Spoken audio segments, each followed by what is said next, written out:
নমস্কার, কলকাতা টিভিতে স্বাগত। সঙ্গে রয়েছে অনন্যা। শুরু করছি বাংলাদেশ সারাদিন। প্রথমেই দেখে নেব হেডলাইন্স। ঢাকার বেইলি রোডে বহুতল একটি ভবনে অগ্নিকাণ্ডে নিহতের সংখ্যা বেড়ে 46 জনে পৌঁছেছে। এ ঘটনায় নিহতের সংখ্যা আরও বাড়তে পারে বলে আশঙ্কা করা হচ্ছে। পুলিশের ওপর জনগণের আস্থা বেড়েছে বলে জানিয়েছেন প্রধানমন্ত্রী শেখ হাসিনা। বললেন, পেশাদারিত্বের সাথে পুলিশ বাহিনীকে জনগণের সেবক হিসেবে কাজ করতে হবে। হিলি স্থলবন্দর দিয়ে ভারত থেকে আমদানি হচ্ছে গ্রীষ্মকালীন সবজি সজনে ডাঁটা। সরবরাহ হচ্ছে ঢাকা, চট্টগ্রাম সহ দেশের বিভিন্ন অঞ্চলে। গত 24 ঘন্টায় ঘটে গেছে বিভিন্ন ঘটনা। বাংলাদেশের সেই সমস্ত খবরের দিকে নজর রাখবো। ঢাকার বেইলি রোডে বহুতল একটি ভবনে অগ্নিকাণ্ডে নিহতের সংখ্যা বেড়ে 46 জনে পৌঁছেছে। এ ঘটনায় নিহতের সংখ্যা আরও বাড়তে পারে বলে আশঙ্কা করা হচ্ছে।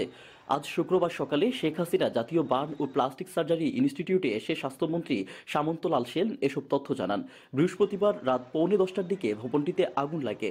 আগুন নেভানোর পর হতাহত ব্যক্তিদের উদ্ধার করে ঢাকা মেডিকেল কলেজ হাসপাতাল এবং শেখ হাসিনা জাতীয় বার্ন ও প্লাস্টিক সার্জারি ইনস্টিটিউটে নেওয়া হয়। প্রত্যক্ষদর্শীরা জানায়, ভবনটি প্রথম ও দ্বিতীয় তলায় আগুন লাগার পর তা উপরের দিকে ছড়িয়ে পড়ে।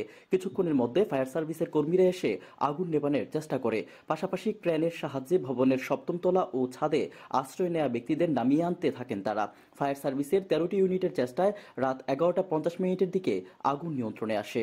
আপনারা জানেন যে গতকাল রাতে বেইলি রোডে একটা অত্যন্ত মর্মান্তিক দুর্ঘটনা ঘটে একটা রেস্টুরেন্টে, এবং যেটা কোন সময় কাম্য ছিল না। সেই রেস্টুরেন্টে দুর্ঘটনার পরে বেশ কিছু রুগী আসে আমাদের এখানে।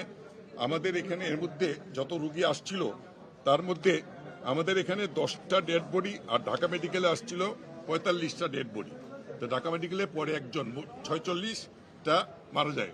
46 পেশেন্ট এখন পর্যন্ত আমাদের জানা মতে মারা গেছে। পুলিশের উপর জনগণের আস্থা বেড়েছে বলে জানিয়েছে প্রধানমন্ত্রী শেখ হাসিনা। বললেন, পেশাদারিত্বের সাথে পুলিশ বাহিনীকে জনগণের সেবক হিসেবে কাজ করতে হবে। পুলিশ সপ্তাহ উপলক্ষে বৃহস্পতিবার বাহিনীটির ঊর্ধ্বতন কর্মকর্তাদের উদ্দেশ্যে নিজ কার্যালয়ে দেয়া ভাষণে একথা বলেন তিনি। আরও বলেন, পুলিশের উপর আক্রমণ ও আগুন সন্ত্রাসের ঘটনাগুলোর বিচারে দীর্ঘসূত্রতা দেখা দিয়েছে। যথাযথ বিচার হলে এ ধরনের অপরাধ কমে যাবে। সরকার প্রধান বলেন, প্রযুক্তির উৎকর্ষতার সাথে সাথে অপরাধের ধারাও পরিবর্তন হয়েছে। অপরাধ দমনে তাই পুলিশ বাহিনীকে দক্ষতার পরিচয় দেওয়ার আহ্বান জানিয়েছেন প্রধানমন্ত্রী শেখ হাসিনা। তো বৃদ্ধি পাচ্ছে, আবার অপরাধও কিন্তু ভিন্ন ভিন্নভাবে হচ্ছে। ক্রাইমের সাথে সাথে সেটাকে মোকাবেলা করার সিস্টেমটাও যদি সমান তালে না চলে, তাহলে কিন্তু যথাযথভাবে সেটা করা যায় না। এই যে আগুন দেওয়া, পুলিশকে মারা, পুলিশকে আগুনের মধ্যে ফেলে দিয়ে পোড়ানো, এই যে ঘটনাগুলি ঘটেছে, এই মামলাগুলি কিন্তু দীর্ঘসূত্রিতা, মামলাগুলি যথাযথভাবে চলে না।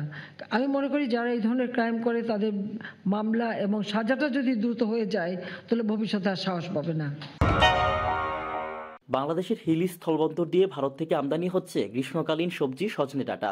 এসব সজনে ডাঁটা সরবরাহ হচ্ছে ঢাকা, চট্টগ্রাম সহ দেশের বিভিন্ন অঞ্চলে।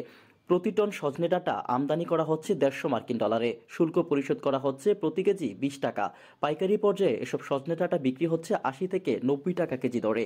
আমদানিকারকরা বলছেন, দেশীয় সজনে ডাঁটা আসতে এখনও মাসখানেক সময় বাকি রয়েছে।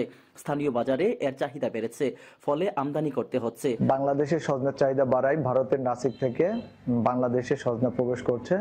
এরই ফলে বাংলাদেশের যে সজনের চাহিদা, সেই চাহিদা মিটে যাচ্ছে, এবং এটা সরকারের ডিউটি দিতে হচ্ছে 20 থেকে 25 টাকার মতো খরচ করতেছে। এটি বাংলাদেশে বিভিন্ন জায়গায় যাচ্ছে। $150 করে বাংলাদেশে এটা আমদানি করা হচ্ছে। বাংলাদেশ সারাদিন আজ এই পর্যন্তই। দেখতে থাকুন কলকাতা টিভি, রাত দিন 7 দিন।